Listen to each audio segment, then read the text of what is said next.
ದರ್ಶನ್ ಪ್ರಕರಣದಲ್ಲಿ ಕೊಲೆ ಪ್ರಕರಣವನ್ನೇ ಮುಚ್ಚಾಕ್ಲಿಕ್ಕೆ ನೋಡ್ತೀನಿ ಅಂತ ಹೇಳ್ಬಿಟ್ಟು ಸಾಕಷ್ಟು ಆರೋಪಗಳು ಕೇಳಿದ್ದಾರೆ. ದರ್ಶನ್ ಪ್ರಕರಣದಲ್ಲಿ ನಾವೇನು ಸುದ್ದಿ ಕೇಳ್ತಾ ಇದ್ದೀವಿ ಅದು ನಾಗರಿಕ ಸಮಾಜ ತಲೆ ತಗ್ಗಿಸುವಂಥ ಸುದ್ದಿ ಮತ್ತು ಅಷ್ಟು ಕ್ರೂರ ಮನಸ್ಥಿತಿ ಇರುತ್ತೆ ಅಂತ ನಾವು ಯಾರೂ ಭಾವಿಸಿರಲಿಲ್ಲ.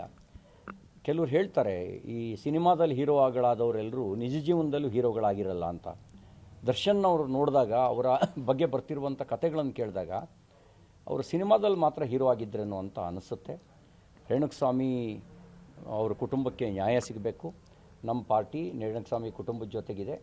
ಇವರ ಅನ್ಯಾಯ ದೌರ್ಜನ್ಯದ ವಿರುದ್ಧ ಇದೆ ಮತ್ತು ಯಾರಿಗೂ ಕಾನೂನು ಕೈಗೆತ್ಕೊಂಡು ಕ್ರೌರ್ಯ ಮಾಡುವಂಥ ಅಧಿಕಾರವನ್ನು ಕೊಟ್ಟಿಲ್ಲ. ಸಾರ್ವಜನಿಕ ಜೀವನದಲ್ಲಿರೋರಿಗೆ ಹೆಚ್ಚು ಬದ್ಧತೆಗಳಿರಬೇಕಾಗತ್ತೆ. ನಾನು ಮೊನ್ನೆನೇ ಹೇಳಿದ್ದೀನಿ, ನಮ್ಮ ಮೇಲೆ ಬರುವಂಥ ಟೀಕೆಗಳಿಗೆ ನಾವು ಅದೇ ರೀತಿ ಮಾಡೋದಾಗಿದ್ದರೆ ರಾಜಕೀಯ ವ್ಯಕ್ತಿಗಳು ಗಂಟೆಗೊಬ್ಬರನ್ನು ಕೊಲ್ಲಬೇಕಾಗ್ತಿತ್ತು. ಆದರೆ ಸಾರ್ವಜನಿಕ ಜೀವನದಲ್ಲಿ ಹೊಗಳಿಕೆ ಮತ್ತು ತೆಗಳಿಕೆ ಎರಡನ್ನೂ ಸಮಾನವಾಗಿ ಸ್ವೀಕಾರ ಮಾಡಬೇಕಾಗಿರ್ತಕ್ಕಂಥ ಧರ್ಮ ಇದರಲ್ಲಿ ಕ್ರೂರವಾಗಿ ವರ್ತನೆ ಮಾಡಿದ್ದಾರೆ.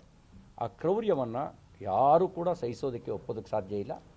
ಪೊಲೀಸರು ಅವರಿಗೆಲ್ಲೋ ರಾಜಮರ್ಯಾದೆ ಕೊಡ್ತಿದ್ದಾರೆ ಅನ್ನುವಂಥ ಸಂದೇಶನೇ ಒಳ್ಳೆಯದಲ್ಲ.